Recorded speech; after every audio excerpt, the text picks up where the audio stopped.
Hello my beautiful people. Una good morning, una good afternoon, una good evening, depending on where una dey, when una dey watch me. Una welcome back to Mama Dey YouTube channel. Please, if today na your first time when be say you dey see Mama Dey YouTube channel, you never subscribe, click that subscribe button now, very important. And make you not forget to turn on the notification bell, so anytime I upload any video, it will notify you say Mama Dey don upload again. Thank you. And for those of una when they support me, I say I greet una. May God bless una as una dey support me, na so God good support una in Jesus name. Amen. Thank you very much. Today we don carry another strong topic come wey be say go help us for our daily living. Today we wan talk about fever in our children's body. Now we carry come talk today. Wetin be fever? And we can talk, all of us as a mother, we know wetin be fever. This fever, wetin dey cause this fever? Wetin be the symptoms of this fever? Why my pikin body dey always dey hot? So now we go talk today. Wetin be fever? Fever na the normal rise of body temperature when dey help this our body dey fight infection. Na be fever, because this fever when we dey see so fever not just dey carry dey happen. Na if our pikin body no dey sound, na if our pikin don carry anything put for mouth, don carry bacteria, and na dey cause this fever. Wetin dey cause this fever?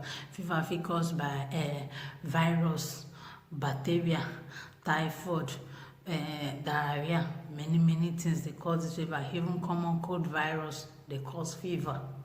Cold dey cause fever. Shey you see am? So many things dey cause fever. When this our pikin body come dey hot, na when e dey help am dey fight the virus, dey fight that cold. If cold enter your pikin body, dey help am dey fight the cold, na the body go come hot. Shey you see am? Wetin be the symptoms of this fever? Your pikin eye go fit dey red, e no fit dey chop, e no fit dey eat, e pampers, e diaper no dey soak well. If all those things dey happen and you see say the fever don high well, the fever don high pass 37, because the normal rate of fever should be 37 degree. That's the normal. But if the fever don't come high past like 37, don't high past like 38, my sister, book appointment for your pikin. You book appointment for your pikin before that your appointment time reach for your pikin. You no go just dey look your pikin for house there like that. Wetin you need to do? Treat am there as a mother. Do your own home treating.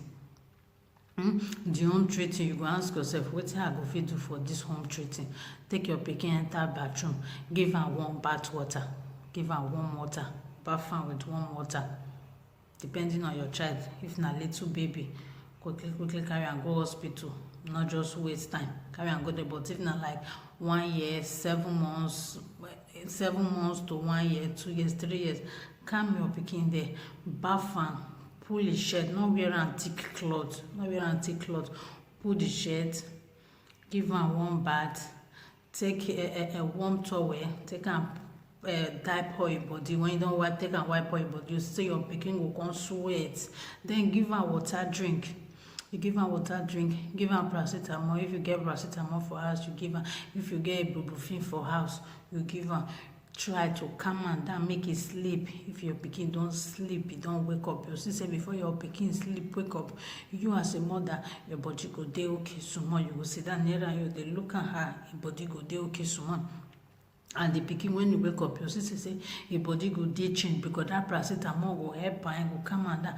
Then they fit dey cure fever. Only wetin you fit cure na the temperature. Now you go try to control. You control the temperature. Fever dey no dey fit dey cure na because na wetin dey inside the body, na wetin dey help us dey fight. They help these children dey fight bacteria, dey fight many things. The fever no dey carry, dey occur. If e don dey occur, na when your pikin body don contact virus, bacteria, all those things, na it take dey occur. Shey you see, and this fever, without this fever, even if all this virus dey inside your pikin body, you no go know. You no go know, but through the fever go inform you. So we should also be thankful to fever. E dey help us. Now do it. Thank you very much. So if your pikin come calm down, call wake up, when you reach hospital, explain, give them, tell them say I don't give am paracetamol for house, or I don't give am ibuprofen for house, or I give am warm water. They no go complain for you. They no go say, why did you do that? No, they no go complain for you. They know you did the right thing. You did the right thing to save the life of your child. Because if you not do it instantly, if the fever come too high, if it go affect the brain, not good. If it can go affect the brain, it's not good at all. So they no go shout for you, say, why did you give him paracetamol? As far as paracetamol, ibuprofen, now you give am, you not give am apart from, you not give am past that one. Alas, kind problem. It's okay. Now do well. Now this one now I carry come tell una. Abi before una watch this video finish, make una support to make una click that subscribe button and make una turn on the notification bell. So anytime I carry any another good talk come, it go notify you say this woman don't carry better thing come, because that's also better thing I always carry the enter the channel.